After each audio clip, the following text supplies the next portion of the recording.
Yo, salut à tous, j'espère que vous allez bien. Je suis désolée pour la luminosité, ne vous inquiétez pas, ça va bientôt changer. Aujourd'hui, comme vous l'avez vu dans le titre, je vous retrouve pour une routine. J'ai décidé de faire cette routine pas en voix off en fait, en vous parlant, en face à face. Je vous laisse du coup voir la vidéo.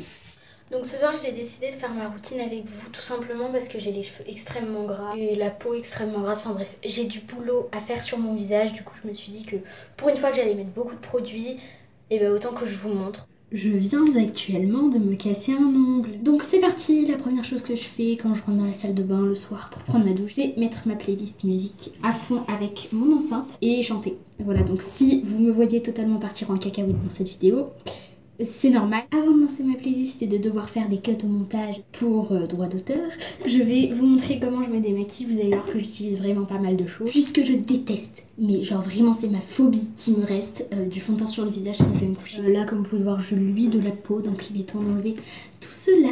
Donc dans un premier temps j'utilise l'eau micellaire au charbon de chez Sephora. Ça fait longtemps que je vous en parle de cette petite eau micellaire, elle n'a pas changé de place dans mon cœur. J'aime toujours autant. Oupsie. Donc on va repasser un coup, écoutez. Petite précision au passage, j'ai extrêmement mal à la tête. Et ensuite en démaquillant, j'utilise le lait démaquillant de chez Garnier. Et en fait ce que je fais, je vous explique, c'est que j'en mets une bonne dose sur ma main, comme ceci. Après je l'applique sur mon visage, je frotte et après je rince sous la douche.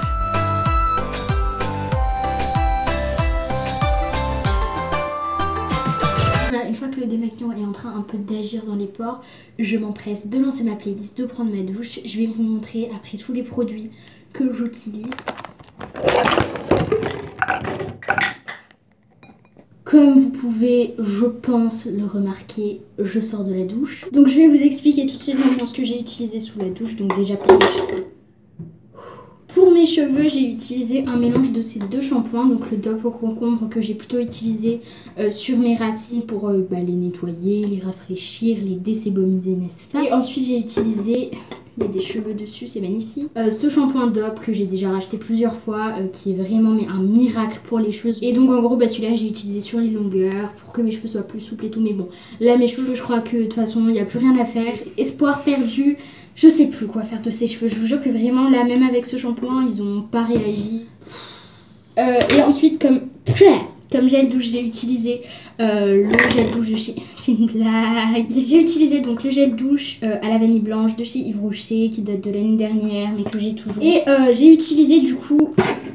J'ai utilisé cet exfoliant de chez Polar que je vous ai montré dans ma vidéo haul. L'odeur est bien, on sent que ça hydrate la peau, mais le côté exfoliant, je le sens pas du tout. Il n'y a pas assez de grains exfoliants. Écoutez, je commence à avoir trouvé le gommage visage parfait, mais apparemment je vais encore devoir utiliser des gommages pour le corps sur mon visage. Comme vous pouvez le voir, j'ai toujours autant de magnifiques boutons. Pour ceux qui veulent connaître ma playlist, alors il y a des chansons tristes, des chansons dansantes, mais en général c'est des chansons sur lesquelles on adore chanter à fond sous la douche. Je pense que je vous les mettrai en barre d'infos. Si c'est pas le cas, n'hésitez pas à me taper en commentaire. Et donc maintenant on va passer à ce que je fais après la douche. Vous allez voir que c'est plutôt rapide et efficace. Il est conseillé de mettre sa crème de nuit après la douche parce que la peau elle est plus adepte à absorber les produits, etc. Donc moi j'utilise la petite crème de nuit soin de miel. Donc je vous avais parlé de la crème de jour dans mon haul de la dernière fois. Donc là je vous parle de la crème de nuit qui fait des paillettes sur le visage et qui est géniale. Super, mon miroir est ondulé, on apprécie.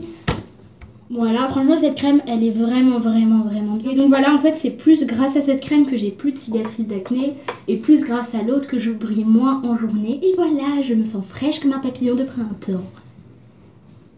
Donc voilà pour ma petite crème et après on ne touche plus à la peau du visage de toute la soirée jusqu'à demain matin. Je vais maintenant mettre de la crème sur mon corps, je vous montrerai laquelle juste après, et revêtir mon petit pyjama, d'ailleurs je vais vous le montrer. J'ai du coup utilisé comme crème, ça va les bruits derrière là? J'ai du coup utilisé comme crème le lait hydratant réparation peau abîmée et desséchée du Petit Marseillais. J'ai plus d'ongles. Donc voilà, pour mon pyjama, je porte un petit haut de chez MD's avec des motifs genre tout doux comme ça. Un peu rose pâle, au cas où vous ne verrez pas les couleurs. Et je porte un petit bas de chez Etam avec une petite poche chat très chou. Et vous verrez qu'après je mets des chaussons Etam toujours. Bon, je pense que la routine va s'arrêter là. Je suis encore une fois désolée pour la luminosité, mais vraiment. Parce qu'il me reste déjà plus que 3 minutes 44 de vidéos disponibles. Donc on va éviter de tourner plus longtemps. J'espère que ça vous a plu. Et puis je vous fais comme d'habitude d'énormes bisous. Et je vous dis à ma prochaine vidéo.